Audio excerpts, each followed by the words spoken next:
Õnneks Kadrinasse jõuad sa, siis jääma pead siia hetkeks peatuma. Sa vaata, kus sinetamas silmapiir, seal ongi see kuulus neer. Sa vaata, kus sinetamas silmapiir, seal ongi see kuulus neeruti. Tere päevast, hea kuulaja! Meie oleme Kadrina Keskkooli 62. lõuna vilistlased. Kaarel Karell ja Marko Raumann. Täna kuulete Neeruti seltsi taskuhääliku 18. saadet ning meie vestluskaaslaseks on Kadrina Keskkooli 44. lõuna vilistlane, varasem lasteaia pedagoog ning tänane Tartu Ülikooli Narva kolledži nooremlektor Raido Parve. Sammud siis sinna poole kähtus ja kui kiired säästud oled kohal pea, näed metsi ja mägesid ja järvi vaid ning nende vahel vägevaid põllumaid. Näed metsi ja mägesid ja järvi vaid ning nende vahel vägevaid põllumaid.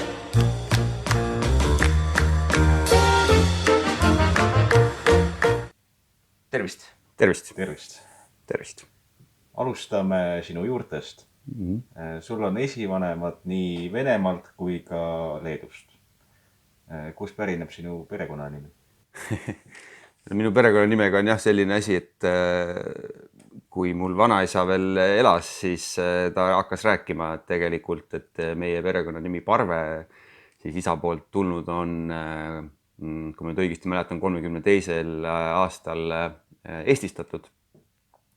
Ja varem oli meie perekonnanimi olnud siis Bolšulas või Bolšula, ma ei oskagi isegi hääldada, kuidas ma olen kirjapilti näinud, mida ma saan aru tähendab tõlkes midagi paltlase taolist, nii et Parvega pole see mitte midagi pistmist selles mõttes. Ja vanaisa otsustas siis ühel ilusal päeval, et tuleb nimi ära eestistada. Kas ta tegi seda vabatahtlikult või mitte, seda ma ei tea. Ma tean neid nii palju, et ta tegi seda Narvas. Ja ta elas Narvas toona siis ühes kõige lõunapoolsemas tänavas, mis oli 2 tänavat eemal Parve tänavast.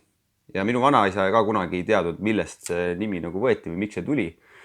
Ja tundes oma geene ja sellist oma suguvõsa poolt huumorisoont, siis ma arvan, et mul vanaisa pidi minema seda nime vahetama. Kõndis esimesest tänavast mööda, vaatas Eduard Oru, ei kõlba, ja siis järgmine tänav oli Parve ja läks. Ma ei oska nagu muud moodi seletada, sest et ükski mu käest tihti küsitakse, kas mingisugused Parved on mu sugulased. Mitte keegi põhimõtteliselt ei ole. Mul on nii-öelda elavate hulgas veel on onupoeg, mina, mu enda poeg ja mu õde ja rohkem praeguse seisuga Parvesid nagu meie suguvõsas ei ole. Kui palju sa oma ülejäänud suguvõsaga muidu kursis oled? No, isa poolt väga vähe. Isa poolt vanaisal oli õde, kes elas ja tema järeltulijad elavad siiamaani Kadrinas, mis oli nagu selline kummaline. Emapoolne suguvõsa on kõik Kadrinast pärit. Selles mõttes ma võin naljaga pooleks alati öelda, et ma olen tegelikult ka osaliselt kurikuulus Nukk. Et minu ema neiupõlve nimi on Nukk ja selle poole pealt ma kuulun täiesti sinna nukkade vere hulka. Et see suguvõsa on väga suur. Minu vanaisal oli juba 3 venda ja 1 õde, et sealt neid sugulasi on päris palju.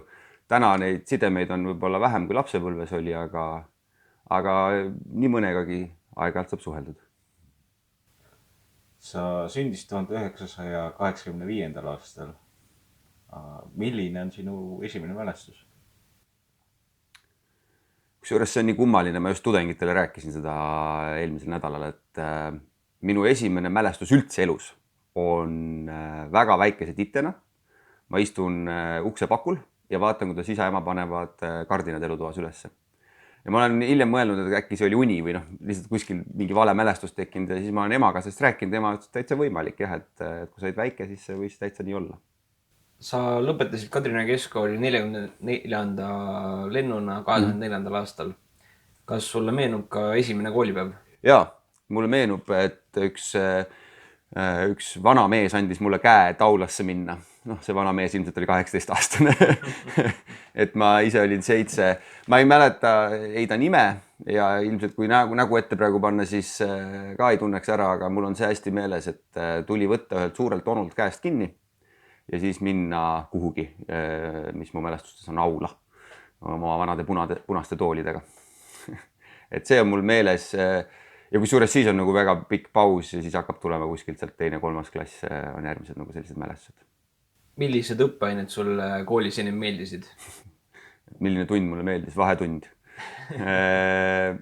Ma pean tunnistama, et ega mul seal koolis käimine ei olnud kunagi mingisugune meelakkumine, et minu jaoks selline, eriti lapsena ja noorena, istu ja kuula paigal rahulikult vaikselt, see pole mu jaoks mitte kunagi toiminud. Mulle meeldis käia nendes tundides, kus mul oli lihtne või lihtsam. Üldiselt oli see matemaatika mu jaoks. Ja ütleme, et tegelikult mul raskusi algklassides ei olnud kordagi. Tegelikult hinded olid mul head algklassides, aga lihtsalt ma mäletan seda tüütust, et ma pean istuma kogu aeg paigal, ma kippusin pahandust tegema ja siis tollal oli selline komme, et õpetaja pani sind distsiplineerimise eesmärgil tüdrukute kõrval istuma. Et see oli, mul on see hästi meeles, et ma pidevalt pidin istuma tüdrukute kõrval, mis algul oli hästi ebamugav, pidigi olema. Aga tulemus oli muidugi see, et ma sain tüdrukutega sõpradeks kiiremini, kui mu võib-olla ülejäänud klassikaaslastest poisid. Ütleme, sinu kooli ajal ja tegelikult kõigi kooli ajast on paljudel meeles erinevad üritused, kas see on mingisugune kooli aastapäev või Kadrina kontekstis rääkida ümber Kadrina jooks või mis iganes. Millised on need üritused, mis ütleme, sulle on kooli ajast eriti meelde jäänud? No edev nagu ma olin siiamaani, siis mulle nagu väga meeldisid igasugused kooli sellised üritused, mis olid ülekoolilised, nagu TV-paroodia näiteks oli meie ajal ja Xbox või kuidas ta Playbox oli see nimi, kus siis imiteeriti mingisuguseid bände ja TV-paroodial siis telesaated. Mulle need nagu alati meeldisid ja õnn oli ka see, et meil läks suhteliselt hästi, et algul, kui me alustasime seal osalemist, siis meie klassijuhataja põhikoolis oli Sigrid Peets. Tema võttis seda asja suhteliselt tõsiselt ja ma ei mäleta, et ta kuri oleks olnud, aga ta oli selles mõttes nõudlik, et asi tuleks hästi välja ja ta oleks läbi mõeldud ja me sageli ka võitsime mõne auhinna seal. Aga mul on nagu eriti hästi meeles on üks üritus, mis tehtigi ainult ühe korra. Ma ei mäleta, mis põhjusel seda tehti. Ma olin ilmselt gümnaasiumis juba, ma olin äkki 10. klass. Kordati söömisvõistlus aulas lava peal siis vabatahtlike hulgast ja ära tuli süüa mingid 5 väga suurt porgandit ja kes siis esimesena hakkama sai, see sai võitjaks ja auhinna. Ja ma võitsin ära selle mingi veidra kombel, ma ei tea, kuidas ma seda tegin. Ja auhinnaks oli hästi irooniliselt oli kilo viinamarju, mille järgi mul sellel hetkel isu absoluutselt ei olnud, aga selles mõttes see oli siuke huvitav asi. Mul tundus, et või kui ma olen tagasi mõelda, et siis näiteks ümber Kadrina jooks, et seda ennegi tehtigi. Minu meelest äkki see sündiski minu kooli ajal. Ma isegi osalesin seal paar korda, ma ei ole kehaliselt kunagi väga tugev olnud. Mulle see nagu väga hullult peale ei läinud. Mis mulle meeldis muidugi oli klassidevahelised võistlused veel spordis. Et olid klassidevahelised korvpallivõistlused, võrkpallivõistlused, suusavõistlused. Need olid ka hästi toredad, et sai nagu sellises sõbralikus õhkonnas, kas siis paralleelklassi või aasta ees või tagapool ärgelda natukene, et kes kellele ära tegi. Et meie klass võitis alati võrkpalli, sest meil oli toona see võistkonna nimi võis olla Rakvere Aeroki 2 noort mängijad, kes minu klassis, et nemad mängisid üle 4 meest lihtsalt ajasid juttu platsi peal põhimõtteliselt. Et need me võitsime, teistes me tavaliselt olime ka 3. või midagi sellist. Ma tuleksin tagasi korraks selle Playboxi juurde. Ma mäletan oma kooli ajast, et see oli vist 6. või 7. klass äkki, kus siis nii-öelda taasloodi see üritus meie koolis ja siis meie klass sai esimesel aastal sai siis ülesandeks parodeerida Britney Spearsi ja oli ta nagu oli, et ega ta midagi erilist ei olnud, et kas sa mäletad ka ise, keda teie pidite parodeerima? Ma ei tea, kas see oli esimene kord Playboxil, aga ma tean, et ühel aastal tüdrukud tahtsid teha Spice Girlsi. Ja siis, et mitte lihtsalt lavale minna sarnastes kostüümides ja natukene nagu pulli ka teha, siis mina mängisin selles etüüdis siis hullunud fänni, kes lavale tormas. See oli minu roll. Ja siis tuli mingisugune turvamees, kes oli siis mu mõni klassikaaslane, keda ma ei mäleta, kes võis olla, aga kes siis mu ära vedas sealt. Ma mäletan, mul oli käes mingisugune lilled või mingi pehme mänguasi, mida ma üritasin siis nii-öelda oma iidolitele anda. Et see on mul küll meeles, et seda me tegime. Ja minu meelest sellega läks meil päris hästi. ma mäletan, et pärast seda, kui me selle ära tegime, siis poisid olid suhteliselt kadedad. Et tüdrukud niimoodi leidsid oma niši ja nad tegid veel minu meelest klassiõhtutel ja kuskil veel seda meile. Ja siis poisid lõid A-rühma siis sellest kultusseriaali põhjal, kus minu ülesanne oli Murdoch olla, see hull piloot. See oli päris huvitav. Aga ma ei mäleta, kas me sellega TV-paroodiale vist ei jõudnudki, seda me tegime nagu rohkem oma pulliks. Meil oli siuke asi nagu Lõvi Ekspress. Me andsime seda välja, see oli meie klassi ajaleht. Me andsime seda välja kuskil 2.-3. klassis. See oli meie klassijuhataja Mare Küti idee. Me andsime seda päris pikalt, ma ei mäleta, kas 7. või 8. klassini välja ja siis selle raames me tegime igasuguseid lollusi aeg-ajalt. Lihtsalt nagu, et oleks lõbuks. Keskkoolis oli sinu klassijuhataja Liiv Heinla. Ja. Hiljutisel reisil, kus me mõlemad sattusime, kuhu me mõlemad sattusime, sa mainisid, et toona oligi see aeg, kui tulid kasutusele need Heinla kuulsad mapid. Ja. Milline oli see suhtumine neisse? Algul väga võõrastav. Selles mõttes Liivil oli ilmselgelt endal väga hästi aru saada, mida ta nendega tahab ja täna ma saan sellest ka väga hästi aru, mida ta nendega tahtis. Aga toona tundus see meile nagu absurdne või mitte absurdne, ei ole mul õigus, mulle tundus absurdne, et miks ma pean kokku koolima. Kui asi on tehtud, siis las ta läheb kuhugi sahtlisse ära, aga Liivi jaoks oli see oluline, et see protsess kuidagi talletada on ju, ja siis sa pidid sellega hindamiseks esitama. Need olid jah, selles mõttes väga huvitavad asjad. Selles mõttes ka, et nagu meie ajal õppimine käis peaaegu igas tunnis ühtemoodi. Ja nüüd järsku tulid mingisugused mapid, mida me polnud ei kuulnud ega näinud varem. Et selles mõttes oli algul nagu, võib-olla ka sealt tuli natuke seda, miks me, nagu öeldakse, milleks muuta mingid asju, mis toimivad. Nüüd ma saan aru, et see tegelikult oli selline minu esimene kokkupuude võib-olla sellise aktiivõppepoolse toimetamisega. Ja need mapid läksid mul, ma mäletan, ühe ma sain 5 kunagi, aga keskaja mapp, ma mäletan, oli mul 3 miinusega. Sest see oli mul enam 8 lehekülge. Ja Liivi ütles toona, et et ma ei saa sul 2 panna, sa töö tegid, aga kvaliteet on selline. Ja ma olen kuulnud ka sellist komade lugu seoses nende mappidega.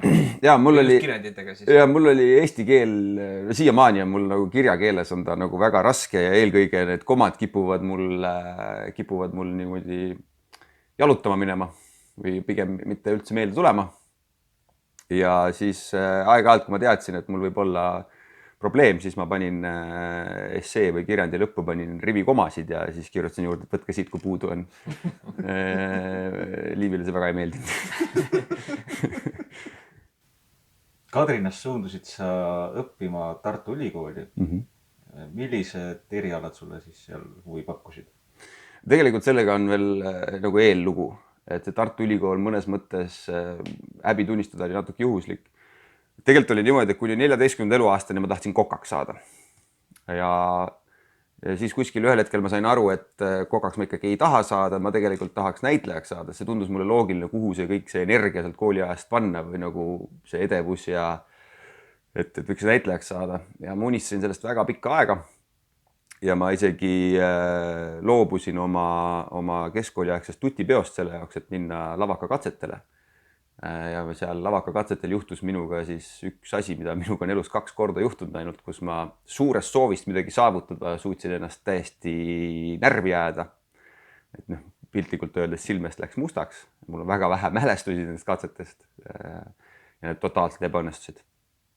Ja siis ma olin, ja see oli aprillikuu 2004, nii et selles mõttes või mai algus kuskil seal, et kohe saab keskkool läbi. Ja siis oli vaja hakata midagi tegema. Ja siis mul ema tahtis või soovitas hirmsasti, et ma läheksin õppima turismindust. 2004 aastal me olime just astunud Euroopa Liitu, eestlastel oli majandus kasvamas, inimesed reisisid, meil või emal oli mingi keegi tuttav, kes töötas sellel erialal, sai reisida palju, teenis hästi raha, tundus nagu ahvatlev, aga mulle ei pakutud see mingisugust huvi. Aga ühtegi teist ideed ka ei olnud. Ja siis mu klassivend Joel Hirv vajas transporti Tartusse, et minna siis sisseastuma Tartu Ülikooli ja paberid viima. ja mina selle transpordi organiseerisin ja läksin kaasa. Mõtlesin, et ega siis see tüki küljest ära ei võtta, kui sa kuhugi paberid sisse paned. Ja toona sai panna 2 erialasse korraga. Esimene oli mul siis Tartu Ülikooli Pärnu kolledž turism. Ema sõna peab kuulama. Ja siis ma mõtlesin, ma panen siis teise ka ja läksin sinna nimekirja ette. Tartu Ülikooli peahoones oli pikk nimekiri kõikidest erialadest, mida seal õppida saab ja siis mul jäi pilk pidama õpetaja erialal. Ja mulle meenusid Hegi Soosaare sõnad, kes ütles mulle kunagi tunnis, et Raido, et sa räägid nii palju, et sinust võiks õpetaja saada. Ja mõtlesin, et vaat see oleks ninanips, kui ma nüüd see õpetajaks hakkaksin. Ja selles mõttes tunnistan täitsa nagu pool huumoriga. Ja siis ma hakkasin vaatama niimoodi neid aineid või nagu, et selline a la gümnaasiumis mingisugune õpetaja olla. Mõtlesin, et ei aitäh, et ma ei tea ühestki ainest nii hästi, et ma julgeks minna seda õppima õpetajana. Siis ma vaatasin, oli seal põhikooli mitme aine õpetaja. Siis mõtlesin, et kui koolis käivad sellised poisid nagu mina olin põhikoolis, siis ka ei aitäh. Ja siis jäigi nagu valik jäi kas algklassi õpetaja või koolieelse lasteasutuse õpetaja. Ja ma enam ei mäleta, miks ma valisin selle koolieelse lasteasutuse õpetaja. Ja ega mul need hinded väga head ei olnud. Et ma olin suhteliselt selle pingerea lõpus, kui see esimese hooga välja tuli. Ja iroonilisel kombel mul oli ka Tallinna ülikoolis või toonases pedas oli ma andragoogikasse paberi pandud, täiesti absoluutselt teised eri suunad ja katsed olid täpselt ühel ajal. Ja ma valisin Tartusse uuesti mineku ja käisin lasteaiaõpetaja katsetel ära. Ja kui paari päeva pärast tulemused tulid, siis ma olin sees. Ma olin saanud katsetel maksimumpunktid. Ma ei tea täpselt, kuidas ma seda tegin, sest et me läksime 4 sisse teiste kaastudengitega. Seal olid läbi segi, ei olnud ainult lasteaiaõpetajad, vaid kõik need õpetajad siis käisid katsetel korraga. Me saime teemaks inimeste nimed, eesnimed ja kus need tulevad. Ja väga suur judin käis mult läbi, kui ma sain aru, et ma istusin koos Eke, Andrese, ja ma mäleta, kes see 3. oli, ka mingi kirjandustegelane. Ja nad hakkasid kohe rääkima pikalt ja laialt, kuidas on ju Eke Moorist ja tõesti õigusest ja siis mina istusin seal Raido. Nojah. Aga maksimumpunkti ma sain, sisse sain ja ma sain ka tegelikult turismi, aga seda ma ei olnud emale mitu aastat. Et ja hakkasin koolis käima ja nii ta läks. Esimese õppeaasta sügisel küsiti sinu käest. Härra Parve, kui kaua te seda nalja siin teete? Sa olid ligi 40 neiu kõrval ainus meessoost isik, kes õppis lasteaiaõpetajaks. Kuidas see sind mõjutas ja kas see kogemus aitas sul mõista oma kutsumust? Mis puudutab seda lauset, siis jah, siis oli kuskil oktoober-novembrikuus see õppejõud küsis mu käest seda. Ma ei saanud sellest küsimuse mõttest aru. Nagu ma olin ülikoolis alguses ka väga vaikne ja tagasihoidlik, sest et ma pigem olin üldse õnnelik, et ma Tartu Ülikoolis õppisin. Eks täna ka, aga toona oli Tartu Ülikooli ikka nagu selline, kui sa sinna sisse olid juba kõva mees on ju. Et ma ei saanud sellest küsimusest hästi aru ja ma olen hiljem mõelnud, et ilmselt oli neid meesterahvaid seal veel käinud, et said sinna sisse, käisid natuke aega, vahetasid eriala. Et võib-olla seda pärast ta küsis mu käest seda. Ma ei oska öelda. Ma ei ole ta enda käest kunagi hiljem seda küsinud. Ma saan temaga läbi siiamaani. Aga mis puudutab seda, et ma tüdrukutega koos olin, ma ei registreerinud seda enda jaoks enne, kui tulid isikukoodid sisse saanutest. Ja ma nägin, et kõik hakkasid 4 peale minu oma. Ja mõtlesin, okei. Ja siis ma avastasin ka ennast sellelt mõttelt, et tõesti vist lasteaias mehi ei ole. Aga see ei seganud mind üldse. Kuidas see mõjutas mu õppimist? Ega ta nagu minu poolt selles mõttes väga ei mõjutanud, et mulle see meeldis. See tõi mulle ikkagi oluliselt palju tähelepanu ülikooli sees. Dekanaadis teati alati mu nime. Osakonnas kõik teadsid, kes ma olen kogu aeg, et selles mõttes kursajad kurtsid ka mulle aeg-ajalt, et nemad lähevad dekanaati, peavad ID-kaart näpus minema või midagi isikut tõendav dokument näpus, et tõestame, kes nad on. Mina lihtsalt jalutan sisse ja öeldakse, tere Raido, nagu, et selle poole pealt oli hea. Ja võib-olla ühel hetkel, kui oli nagu kõikidel aru saada, et ilmselt ma nagu lõpuni selle tee käin, et siis mis sealt salata, kohati koheldi mind natukene paremini ka. Mul on nagu hästi meeles, kui me pidime mingisugusele praktikale minema ja siis programmijuht pani selle lasteaedade nimekirja minul ette. See oli tühi sel hetkel, ühtegi nime seal ei olnud, et sina valid kõigepealt, kuhu sa minna tahad ja siis said teised, et noh, selliseid juhtumeid oli, aga mina ei tea, tüdrukute hulgas oli toredad inimesed, kahjuks neid lasteaias enam väga palju järgi ei ole, aga ma leidsin oma lapsele ema sealt näiteks. sul oli mõtteid ka eriala vahetada? Millise valiku peale sa siis mõtlesid? Ma nii konkreetselt ei mõeld, aga esimese aasta lõpus oli küll selline hetk, kus ma mõtlesin, et kas ma ikkagi olen nagu õigel teel. Et midagi nagu pahasti ei olnud, aga lihtsalt noore inimese selline, ma olin siis kohe 20 saamas. Et ma mõtlesin, et mis ma siis nagu teen. Et kas ma jätkan või proovin kuhugi veel. Tol hetkel oli ka veel õhus kaitseväe küsimus, sest et mul oli kutse kaitseväkke 2004 sügiseks, aga ma võtsin pikendust ülikooliga. Ja ma tükk aega mõtlesin, mis ma siis teen. Konkreetselt sellist eriala mul ei olnud. Et ma pigem nagu kaalusin, kas jätkata seal või teha midagi muud. Nii kaua mõtlesin, kuni teine aasta hakkas peale. Ja selle alguses viidi meid suhteliselt kohe vaatluspraktikale lasteaias. See oli esimene kord siis. Ja see päev läks nii hästi, et ma nagu enam tagasi selle hetke ei vaadanud. Aastatel 2007 kuni 2016 töötasid sa Kadrina lasteaias Sipsik ja 2011. aastal omandasid sa Tartu Ülikoolis ka magistrikraadi. Mis sind selle lasteaia õpetaja ameti puhul paelub? Toona paelus see kindlasti, et see tuli mulle lihtsalt.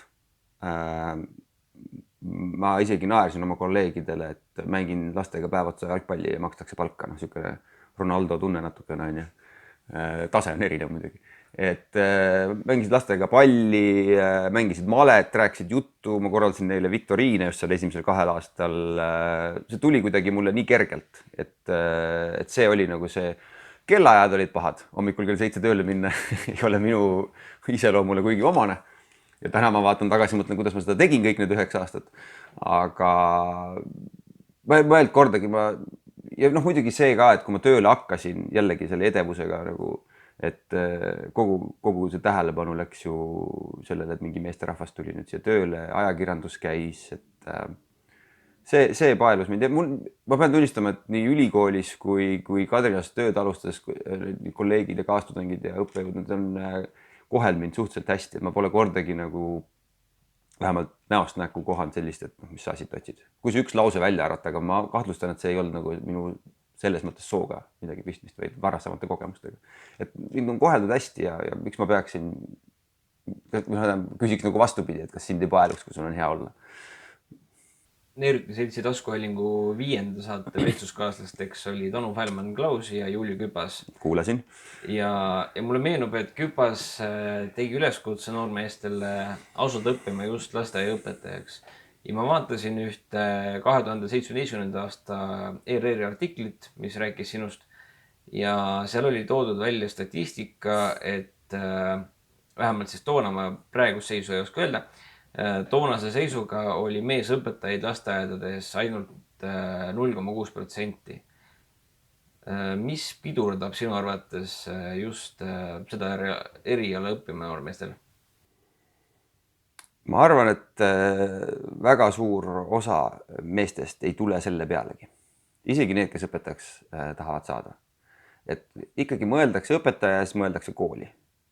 Ja ka minu lugu on ju tegelikult selline, et ikkagi teatav juhuse sõrm käis sealt üle, et ma sinna lasteaeda sattusin. See on üks asi. Teine asi on ilmselt ikkagi see palk. Et õpetaja palk on mitte rikastav, ütleme niimoodi. Et mitte, et ta kuidagi halb oleks, aga ütleme, jah, et meeste jaoks IT näiteks on ikkagi palga mõttes nagu absoluutselt teine koht. Ja eks võib-olla mõnel on ka mingisugused arusaamad asjadest, et mis on ühele meesterahvale või ühele naisterahvale kohane amet. Et ma olen selle peale ise mitu korda mõelda, aga mul on väga raske sellele vastata, sest mina hakkasin. Ma ei oska öelda, miks ei hakata. Aga mulle tundub, et see on nagu midagi, mille peale ei tulda ja lihtsalt, et kui öeldakse õpetajas, mõeldakse kooli.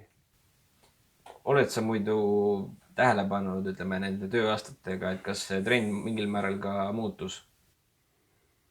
Ta muutus korraks masu ajal. Masu ajal ma ei mäleta, kus kohast ma selle statistika sain, aga siis tuli välja, et päris mitmed mehed olid lasteaedasse tööle läinud. Ja ma sain aru, et toona oli küsimus selles, et nad kaotasid paljud oma tööd kuskil sektorites, mis siis masu ajal nagu kannatada said. Ja olid siis sahtlist leidnud oma mingisuguse õpetaja paberi ja läinud siis selleks, et kindlat sissetulekut saada oma tööle tagasi. Et selles hetkel on olnud mingi muutus. Mulle tundub, et viimasel ajal on toimunud ka väike meeste arvu kasv, mis puudutab lasteaedades liikumisõpetajaid. Et neid juba oli minu ajal, ma mäletan, kuskil natukene, ka kuskil 40 juures äkki üle Eesti. Ja rühmas oli umbes 8. Et mulle tundub, et kui ma praegu olen ka nagu käinud, et siis öeldakse, et meil on liikumisõpetaja meesterahvas. Mul Tallinnas kohanud ühte õpetaja abi, kes on meesterahvas või nüüd see nimega abiõpetaja. Ja väga kurioossel kombel ma käisin mõned nädalad tagasi Tallinnas ühes lasteaias 2 päevaks siis asendamas õpetajat. Hiljem tuli välja, et oma tudengit. Ja selles lasteaias töötas peale minu veel 2 meeslasteaiaõpetajat. Muidu otsisin tiku tulega taga, et olin kohanud oma tööaja jooksul vist 1 või 2. Ja nüüd järsku oli ühes majas 2 tükki, et see oli väga huvitav kogemus. Ja. Et ega ta väga palju muutunud ei ole, aga võib-olla liikumisõpetaja poole pealt, et seal on äkki tulnud juurde neid.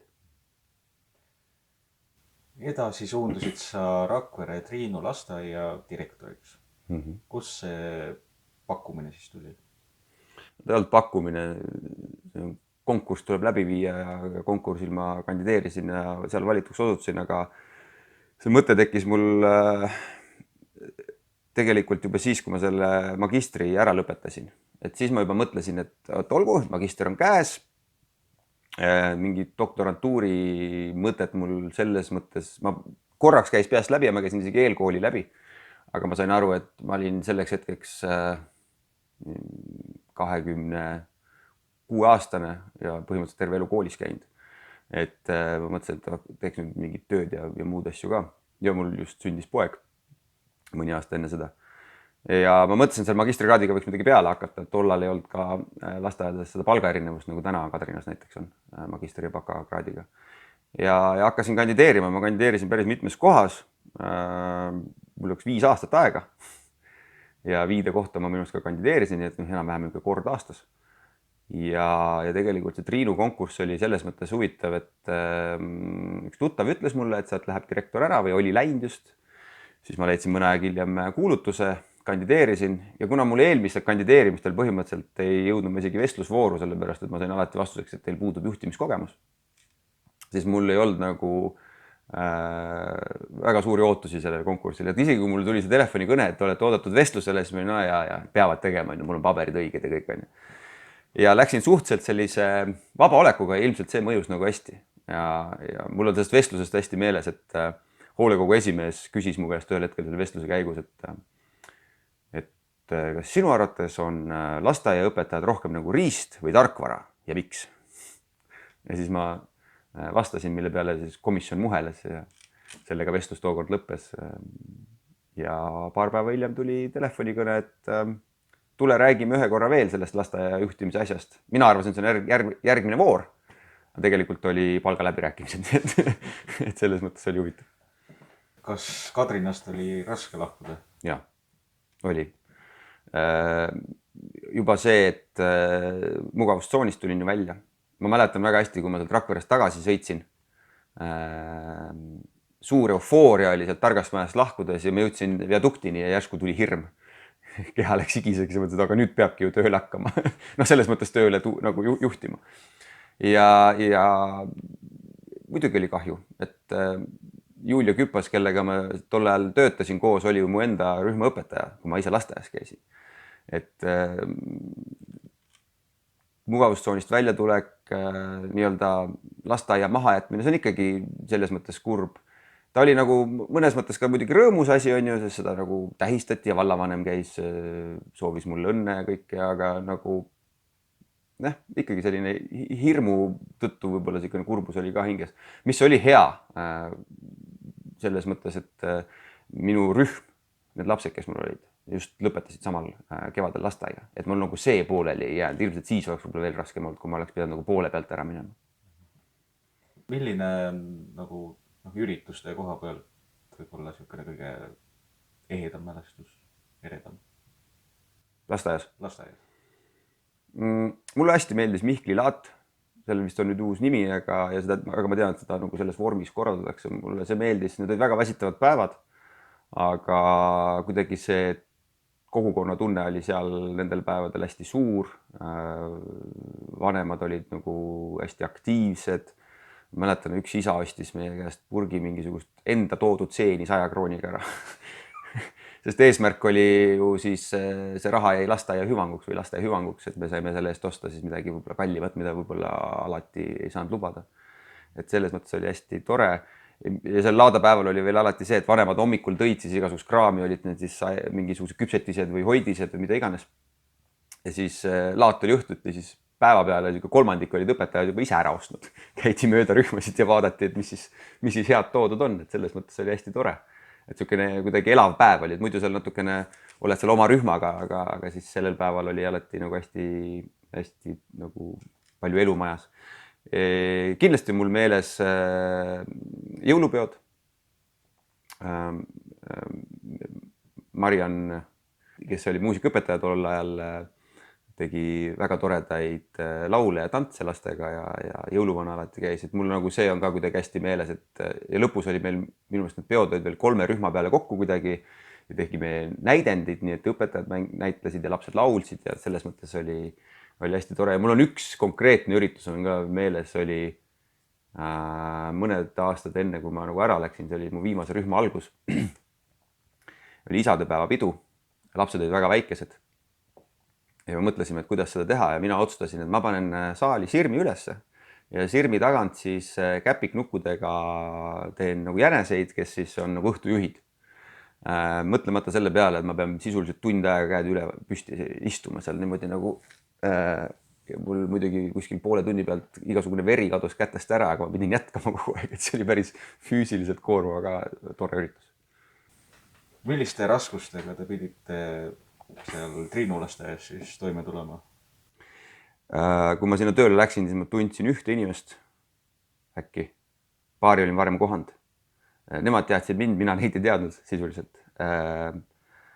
Raskusi, ma sattusin selles mõttes huvitaval ajal sinna, et ma ju alustasin vahetult pärast jaanipäeva.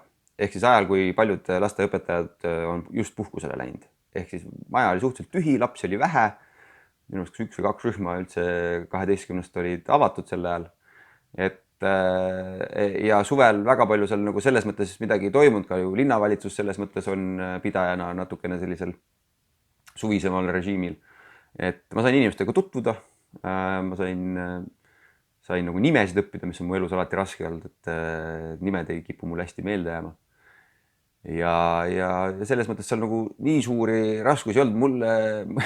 Mu esimene selline huvitav raskus oli see, kui mul sai katseaeg läbi. Ja ma otsustasin katseaja lõpetamise puhul naistele siis viia sefiirikorvikesi.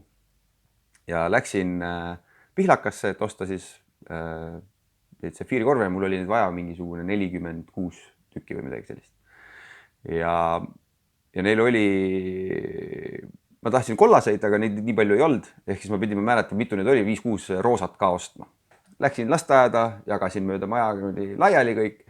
Ja mõnda aega hiljem ma kuulsin, et oli tekkinud väga suur poleemika, et kes said roosad ja miks.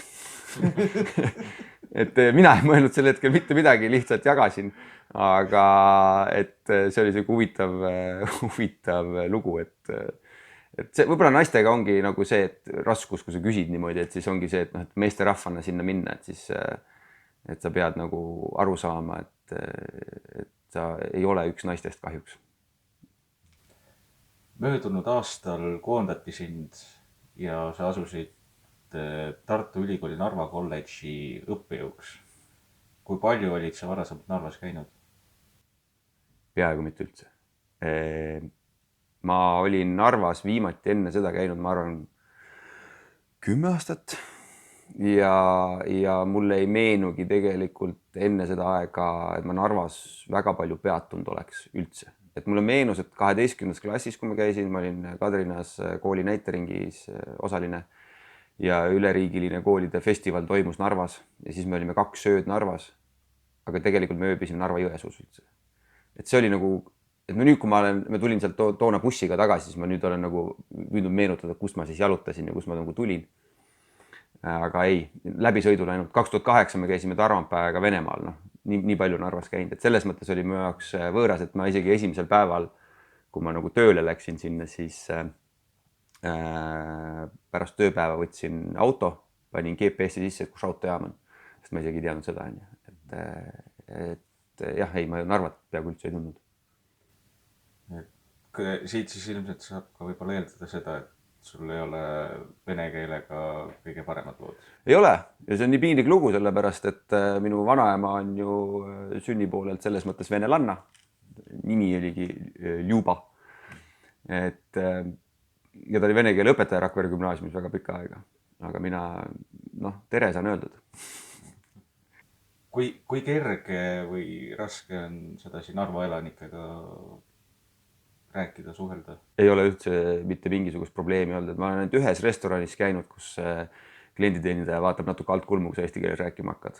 Aga see mitte üldse. Et isegi, kui sa lähed kolledžisse sisse, kui tudengid võib-olla omavahel seal vahepeal räägid vene keeles, siis tegelikult sa aru ei saa, et sa kuskil Ida-Virumaal oled, et majas on ainult eesti keel. Ja see oli üks mu hirme ka, kui ma kandideerisin sinna, et aga ma ju ei oska keelt, et ei, meil pole vaja.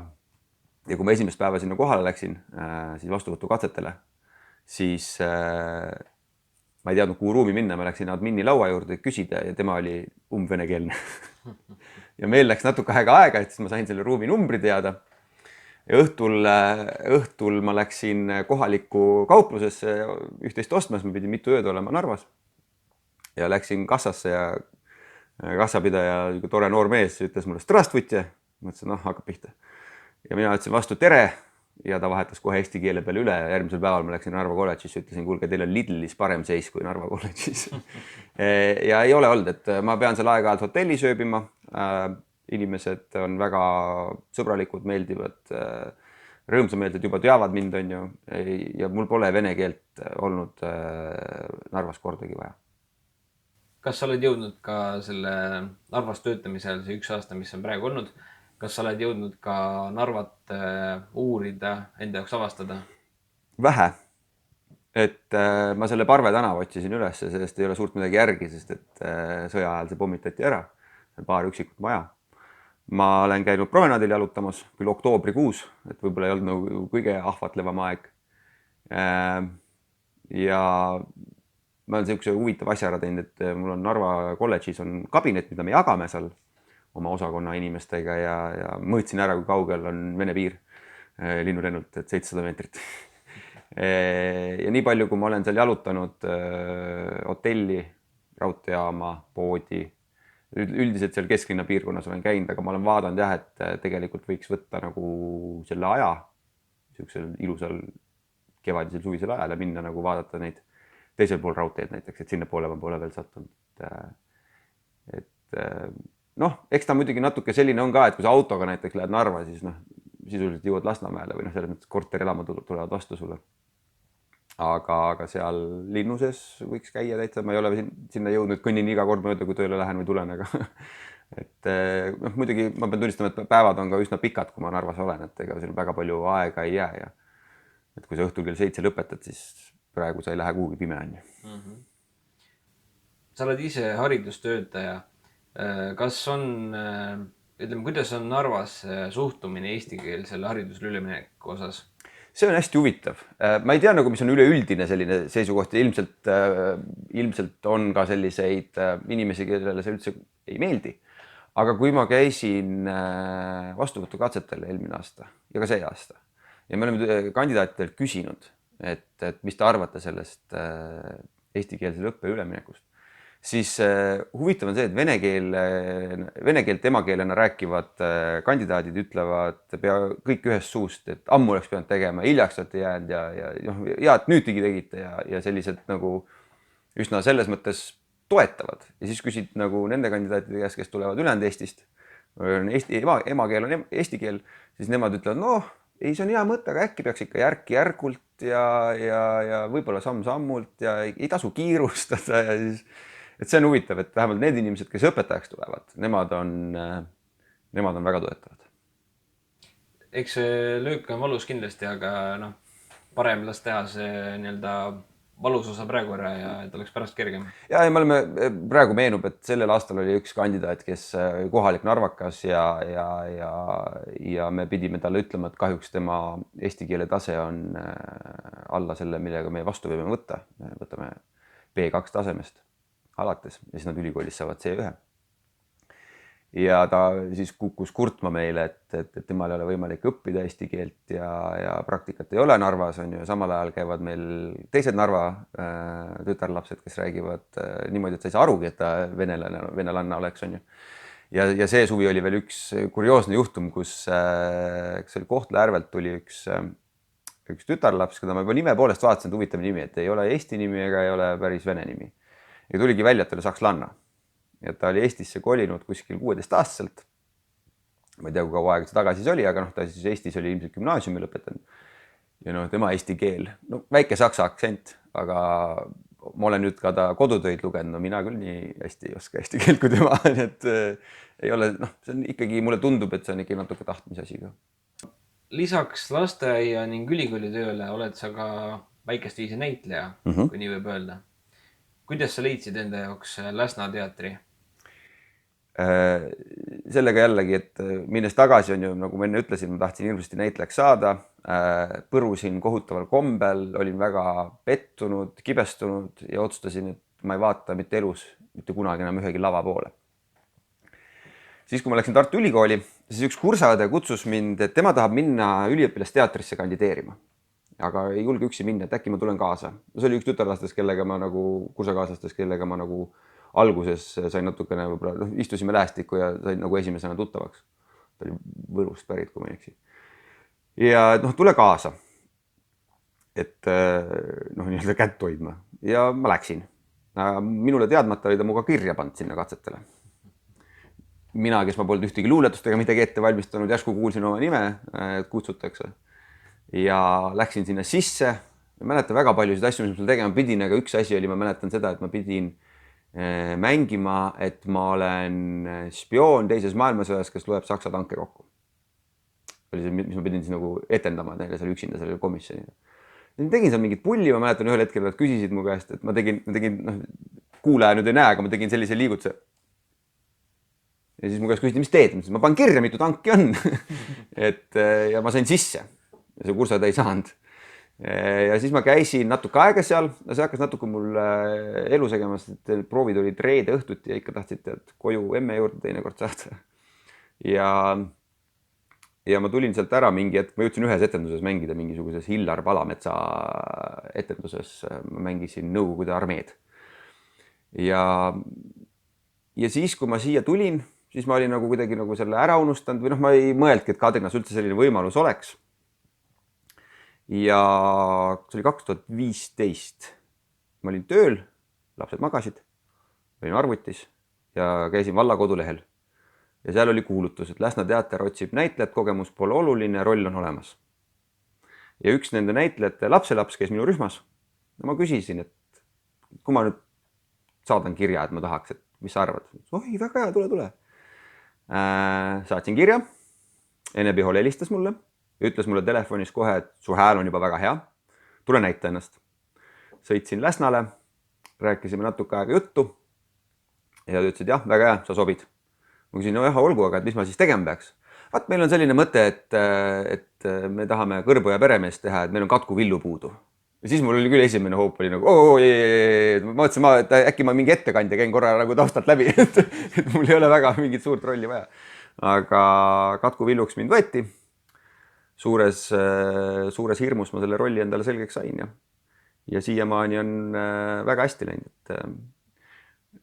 Pole kordagi mõelnud, et peaks ära tulema. Ehk ta on vahel raske, proovid lähevad intensiivseks, võib-olla isegi teinekord selles mõttes esietendusi võivad natuke ka närviliseks minna. Ma olen üsna selline aeglane tekstiõppija et mul on väga sageli see, et esimene kord, kui ma ilma nii-öelda välisabita etenduse läbi teen, on tavaliselt peaproov, mis lavastaja natukene võib-olla natuke ärritab. Ma alati öelda, kas ma olen ühelgi esinemisel tekst käes käinud. Ei ole.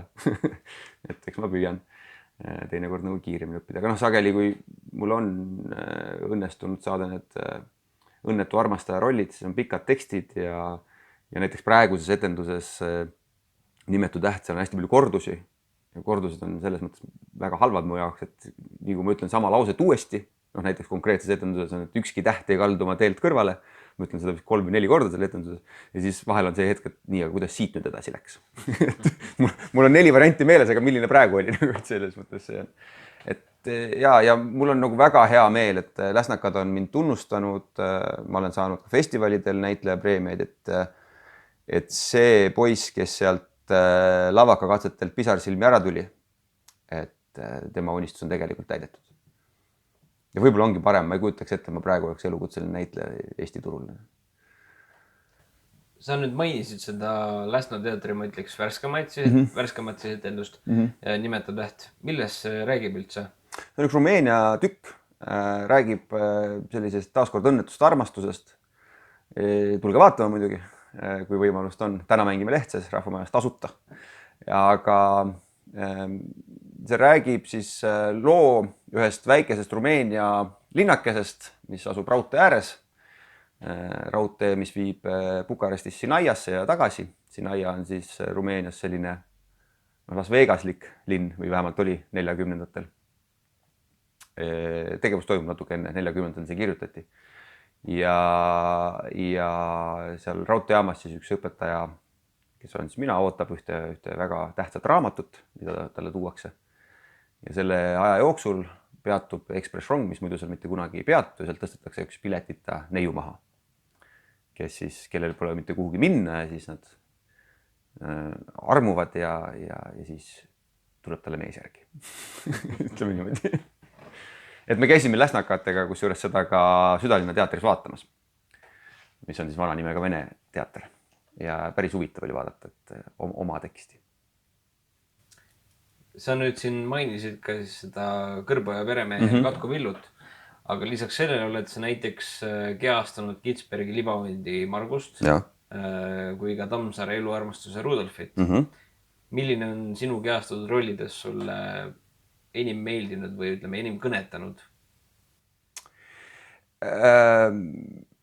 Ma ütleks hoopis ühe teise rolli. See oli Niskame naiste Saarne. Ma ei tea, miks. See roll läks mulle jube hinge. Et millegipärast tema mulle nagu meeldis väga teda mängida. See meeldis mulle. Rudolf meeldis mulle ka tegelikult. Aga Rudolf meeldib mulle natuke võib-olla teisel põhjusel. Et võib-olla, kui asjad oleks teistmoodi läinud, võib-olla ta ei olekski mulle meeldinud. Ühesõnaga, see Lääne-Virumaa näitemängupäev, kus siis Lääne-Virumaa harrastusteatrit üksteisega mõõtu võtavad žürii ees, seal jagatakse igasugused preemiad ja üks nendest on siis parim meesnäitleja. Ja kui ma aru sain, et mul on võimalik siuke auhind võita, siis ma ju muidugi hakkasin seda taga ajama. Ja ei õnnestunud. Küll ma sain mingid eripreemiaid ja asju. Ja ühel aastal, kui me tegimegi Niskame naisi, Rakvere teatri väikses majas toimus see festival tookord. Läsna teater võitis kõik auhinnad peale parim mees. Ja ma mõtlesin, et ma pean selle kätte saama. Ja Rudolfiga ma sain 2 aastat tagasi. Et eks ta ka sellepärast mulle natuke meeldib, et see tänukiri on mul kodus kõigile näha, kui keegi külla tuleb. Teised ma olen kuhugi ära pannud, aga see on näha. Et võib-olla ka sellepärast mulle meeldib. Mulle meeldis ka tegelikult kui me tegime Kardemoni linna Rahvas ja röövlid ja ma olin üks nendest röövlitest. Ja me pidime täielikult tola selle poistega mängima. Siis see oli mul esimene kord ja siiamaani ainukene, kui ma pidin Läsna teatris tola mängima. Muidu ma ikkagi olen see, kes kogu aeg naistest ilma jääb. Ja kui sa küsid, et mis mu lemmikrollid on, siis ma olen alati naljatledes öelnud need, kus ma ellu jään. Et neid on vähe olnud. Et Katku Villu lasi ennast maha. Ma armastasin saklases Oskar kaob, kummaliselt Rudolf lastakse maha, siis kuskil Aarne Niskame naistes, kuigi meie etenduses jääb ellu, siis järgmises osas saab sõjas surma, et selles mõttes mulle on kippunud need rollid, siis ma alati naeran, et jääks seekord ellugi kuidagi. Ja selles nimetustehes ma jään, õnnetu aga jään, aga ma veel ei ütle, mis järgmine etendus on, aga ma juba tean, mis järgmine on ja seal ma saan surma. Et see on nagu minu lugu, nagu, millega ma tegelen kogu aeg seal. Ja me nüüd rääkisime nüüd sellest sinu lasteaiaperioodist ja ülikooliperioodist. Praegu, kus sa oled, töötad ülikoolis, nüüd sa liigud ka siis Rakvere linnavalitsusse. Kui keeruline on, ütleme, see näitleja ameti pidamine, kõik need proovid ja kõik muu nagu oleks kuidagi ajastatud niimoodi, et sul oleks võimalik kõike teha? Eks ta on raske, eriti nüüd, et sest, et kui ma olin direktor, siis ma töötasin esmaspäevast reedeni. Täna on mul Narva kolledži töö on sisuliselt esmaspäevast pühapäevani, mitte küll kogu aeg, aga et kuna meie tudengid, kes õpivad lasteaiaõpetajateks, on kõik kaugõppes või sessioonõppes, siis nad käivad koolis erinevad kursused siis erinevatel nädalatel neljapäevast pühapäevani ja seda juhtub päris sageli, et ma olen laupäeval tööl ja juhtub ka vahel ka seda, et ma olen pühapäeval Narvas tööl. Et siis seda klapitamist on vaja nagu näiteringiga rohkem või teatriga, sest et töötavad inimesed ja mitmedki Tallinnast me ikkagi teeme proove üldiselt nädalavahetusel, eriti pühapäeviti. Et see on küll nüüd ütleme viimased aasta ja natuke peale läinud natuke keerulisemaks. Aga mis puudutab nagu need ülejäänud asju, need on nädala sees ja pigem seal on see Narva kolledži asi mulle isegi kasuks tulnud. Et esmaspäevast kolmapäevani üldjoontes, kui ei ole midagi erilist toimumas, Narva päeva mul ei ole, ehk siis nendel päevadel ma võin siis teha, mis mul vaja on, minna kuhu vaja on. Et ma ei ole kuskilt tulemas, et oletame, et me saame kokku laupäeval kell 6, ma rongis võib-olla sellisel ajal. Aga teisipäeval kell 6 ei ole mingi probleem, ma tean, et mul on vaba. Kui võtta nüüd see sinu Rakvere linnavalitsuse töö, mis on väga värske. No nii värske pole avangi veel. Just. Mis on sinu ootused sellele? Ma püüan mitte väga suuri ootusi panna, et see saab olema keeruline mõnes mõttes, sest et see on see sama linnavalitsus, kellega ma töötasin viimati koos, linnapea on sama, on ju, üks abilinnapeadest ka. Samas on loota ka nii-öelda Kadrina poole pealt tuttavaid nägusid sinna linnavalitsusse. Kindlasti oma nagu erakonna inimesi, et ma esialgu nagu selles mõttes ootusi ei pane, ma kindlasti tahan seista lasteaednike eest ja ka kooliõpetajate eest. Mul on jäänud hinge hirmsasti üks intervjuu, mis ma kunagi andsin Rein Sikule. Kui ma olin magistrit lõpetamas, ta tegi minuga loo ja ma ütlesin seal ühe lause, vähemalt nii ta oli pärast lehes, et ma tahaksin nagu lasteaednike eest võidelda ja seista ja ma olen nagu püüdnud seda teha nii direktorina ja kui ka ütleme siin Kadrinas nii-öelda poliitikat tehes, kuigi mulle ei meeldi nagu Kadrina kohta väga poliitika öelda, see on ikkagi kogukonna asi siin. Et siis nüüd on see aeg, et teha seda siis Rakveres nende samade inimeste heaks, kellega ma 8 aastat töötasin. Et see on võib-olla ainukene nagu ootus ja lootus mul, aga ma olen terve elu olnud niimoodi, et kui te kuulate ka, et hakkame kuskilt otsast minema ja siis vaatame. Paljusid inimesed ajab see närvi, aga nii ma olen elanud. Selge, aga siis meie poolt on kõik, ma usun, ja tänan veel kord tulemast ja aitäh! Aitäh teile!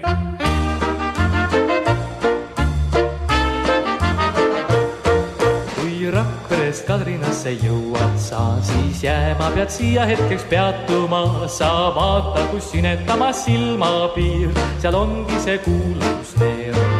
Sa vaata, kus sinetama silmapiir, seal ongi see kuulus neeruti. Selline oli tänane saade. Loodame, et saite enda jaoks nii mõndagi uut ja huvitavat teada. Neeruti seltsi taskuhäälingu 19. saade on eetris juba 17. detsembril. Kes on meie vestluskaaslaseks, kuulete juba vähem kui 2 nädala pärast. Kuulmiseni! Sammud siis sinna poole kähtus ja kui kiired säästud oled kohal pea, näed metsi ja mägesid ja järvi vaid ning nende vahel vägevaid põllumaid. Näed metsi ja mägesid ja järvi vaid ning nende vahel vägevaid põllumaid.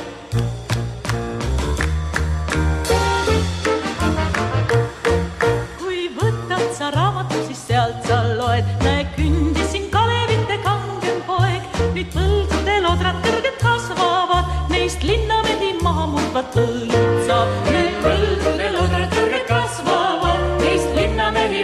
kordla tööd saab.